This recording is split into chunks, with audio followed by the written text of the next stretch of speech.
Hello guys खुलुमबाय नोंथांमोनखौ गासैखौबो आरो दिनैनि गोदान भिडिअ नोंथांमोनखौ गासैखौबो बरायबाय लोगोफोर। ओमफ्राय दिनैनि ब्लगानो जाहैबाय नै आमथिसुवानि फोरबो आरो मन्दिराव फैदो बाथौ थानसालियावहा।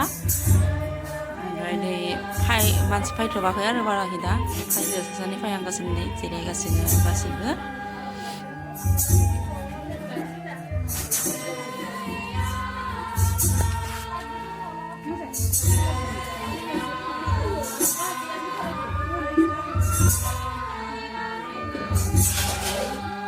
ओमफ्राय दौरिया नै इथिं जगार खालायगासिनो फुजा होनो थाखाय।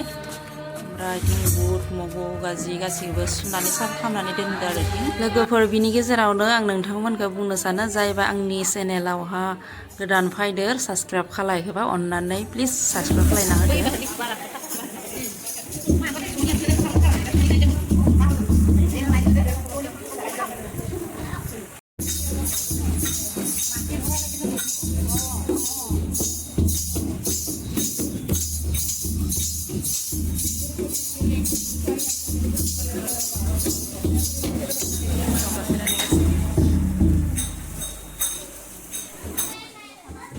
आरज जोब्बाय दायो नै इथिं जगासिनो प्रसाद जानो लाइन जागासिनो आरो नै ज' खावसे आरज जोबनानै सिखारनानै जगासिनो इथिं।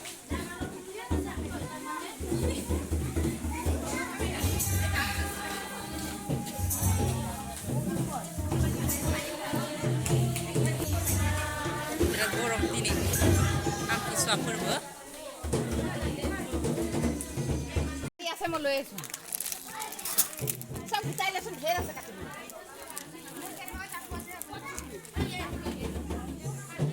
आमथिसुवानि स्पेसियेल आरो न' बे जाबाय दय ओमफ्राय सिरा ओमफ्राय इथिं नै फिथाइ सामथाइ हागासिनो बुट गाजि।